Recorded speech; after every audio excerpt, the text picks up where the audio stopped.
And what's up, y'all? We back at it again, yo. SparCenter, another call chronicle for y'all, man. First and foremost, before we move forward, I want to wish Virgil Ortiz a speedy recovery and health outside of boxing, just health in general. In the last 24 hours, we learned that the reason that the fight was postponed was because he fainted. I don't have exact details on where he fainted, what caused him to faint. We know that he had that illness. I can't remember the name. It starts with R, but you can look it up. He has an illness which makes him susceptible to falling ill from excessive exercising and things of that nature. I don't know if that played a part of it. Was it him cutting weight for the fight? A lot of people says that is due to him trying to cut that amount of weight and that he should be fighting at a higher weight class, at least 154. So regardless of what it is, man, I just wish that he has a full recovery and that he has health beyond boxing, not boxing health. I mean health for life, and he just lives a full life because he's a young dude, man. Regardless of what happens with boxing, we wish that for him. The promotion for Spence and Crawford has really started to take an uptick in terms of what Showtime is doing. You know what I'm saying? Past couple of Call Chronicles and vlogs, I've been calling for the promotion to begin. I just want to see the promotion because people need to know about this fight, man. The first thing I saw was a Q&A, which I really like the Q&A because it gave you a little glimpse into their personalities, aside from the rah-rah and the trash talk back and forth. You got to see a little bit about what they like, what they're into, and stuff like that. So that Q&A, you should check it out. It's a short little piece of content, and I believe it's on Showtime's YouTube page. I caught that yesterday, and then today what I caught, I believe that just dropped today, if I'm not mistaken. For the worst, it probably dropped last night. Is the Roundtable. Yo, this Roundtable is worth a watch. If you're interested in this fight, if you're trying to convince somebody of how close this fight is, that Roundtable is what you need to show them. Because on the Roundtable, this is the panel first and foremost. The panel is Kell Brook, Sean Porter, Stephen Breadman, the trainer of Caleb Plant, and J-Rock, a few others, and Virgil Hunter. You understand what I'm saying? It was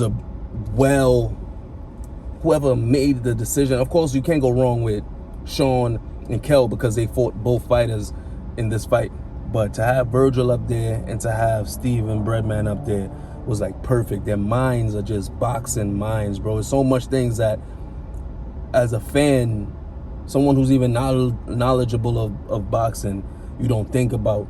But when Virgil talks and when Breadman talk, you realize, like, yo, it's really levels to this thing, man. When you watch fights, you got to watch them a little bit differently. You got to look for certain things. And Breadman and Virgil, they definitely did that. I don't want to ruin the first look experience for anyone. So please go check that out. If you're interested in this fight, if you want to see what the pros, I don't even need to do this, the actual pros, what the pros are thinking about this fight, then you need to watch that Roundtable, man. That was really insightful conversation. And another thing it showed me is that I'm not wrong. Anybody who thinks this fight is a 50-50 fight and can't pick a winner, you're not wrong for thinking that. Because if Sean Porter and Kell Brook, the guys who fought these two guys, lost to both of these guys, they can't tell you who's going to win the fight because it's that close. Who are we to be pundits and know who's going to win this fight? You understand what I'm saying? I take their word for it more than anybody else's because they both have nothing to hide. They both lost to both of these guys and accepted their losses. So it's not like I don't feel like they're holding any kind of grudges when discussing this fight. They realize that these guys are the two best guys at 147, and so said, having the honor and having them on their resumes helps their resume. They fought the best. So it's not like they lost to some bums and they're gonna hold grudges and try to make excuses for why they lost to them. They lost to them fair and square, and they speak of the fighters in that reverence. Sean did say though that he felt like when he fought Spence wasn't as intellectual as he thought he would be in the ring in terms of his boxing mind. At first when he said it, I was like, where's Sean going with this? Is he salty? And at first I thought he was a little bit salty, but then he said that he felt like since the accident, Spence put a lot of things into perspective, and he really improved on his mind, his boxing mind, his mind outside of the ring, and so on and so forth. So at first it sounded like he was trying to throw shade at Errol, but then when he brought it full circle, I understand exactly what he was talking about. And even Kel agreed that Errol, when they fought, which was before the car accident also, if you aren't aware, that Errol definitely displayed his frustrations during the fight, which is something that they both believe that he kind of got in check now, and he has a game face. So I wasn't in the ring with Errol, so I can't say whether or not it's true, but I take their word for it, because these guys, again, like I said, I don't think they have any reason to hold grudges or make stuff up just to just be talking. So that roundtable is definitely something that y'all should tap into, man. That roundtable was very insightful. It was interesting. The way Breadman and Virgil were breaking things down, it just opens your mind up to so many other variables that comes along with this boxing thing, man. It's not just two guys training and then going into a ring and fighting. There's a lot of things that play into being victorious in fights of this magnitude and fights of this caliber. Is a lot, and these guys give you a little bit of insight into that. So definitely check that out. For those being the two first pieces of content I've seen since Oppressors, directly from Showtime, I like it. It would have been dope if they did it like, I watch a lot of boxing content, but is it BT Sports? Is it Sky Sports? I can't remember which UK network does it, but they do an actual round table with boxers, coaches, and so on. They sit around an actual table and have these discussions about who's gonna win this fight and why, and so on and so forth. It's dope. One episode I remember, it was Carl Froch, Tyson Fury's father, a bunch of David Hay, a bunch of different guys, and I forgot which fight exactly they were speaking about, but it was like real dissection of the fighters, their resumes, their habits and stuff like that. So it would have been dope if Showtime would have got these guys. Maybe Kel's probably somewhere in the UK, Sean's in Las Vegas, who knows, Virgil in Oakland somewhere, and Breadman probably in Philly. I'm just throwing stuff out there, but it probably would have been a lot more difficult to get all these guys, fly them into one place and sit, but it would have been nice for production value. That would have been a nice touch. But regardless, it was over the like a Zoom meeting kind of setting, and it was still a real nice piece of content. I had this topic to bring up yesterday, but I wasn't too sure of its credibility, so I really didn't speak on it. And when I say in that, I'm speaking about the Devin Haney sending Shakur a 75-25 offer, and Shakur not accepting it.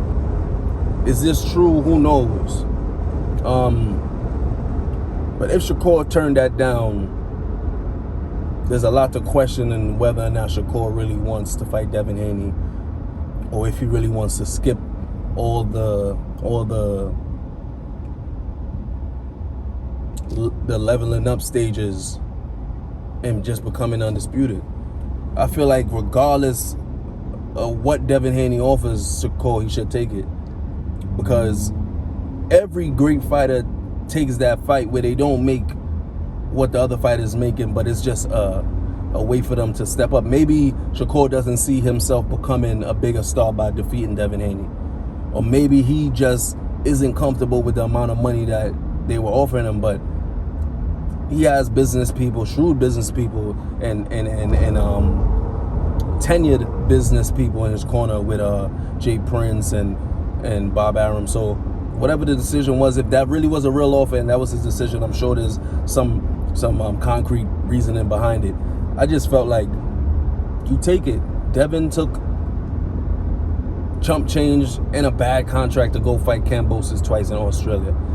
Floyd took that same kind of bad. I think Floyd got 30% of the split with him and Oscar, Floyd took a bad split with Cotto too, but these were fights that Floyd needed in order to become the star that he is.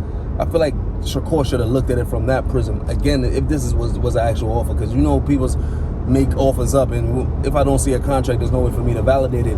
But if it really did happen, I feel like Shakur should have took that, man. I got Shakur giving Devin a run for his money, if not clearly beating him. So I don't know. I don't know whether or not that was an actual thing, and if it was, I don't know what Shakur's team decided or why they decided not to accept it. But it's just news. That's why I really didn't want to bring it up too tough or discuss it, because I don't like to really discuss hearsay. It's just it's out there though, so I want to just give my point of view on it. We'll see what's next for Shakur. I see him in this guy that's fighting tomorrow on Boots Undercard, the guy that beat Rayo, the Dominican fighter. What's his name? Edwin something. He's throwing darts at Shakur.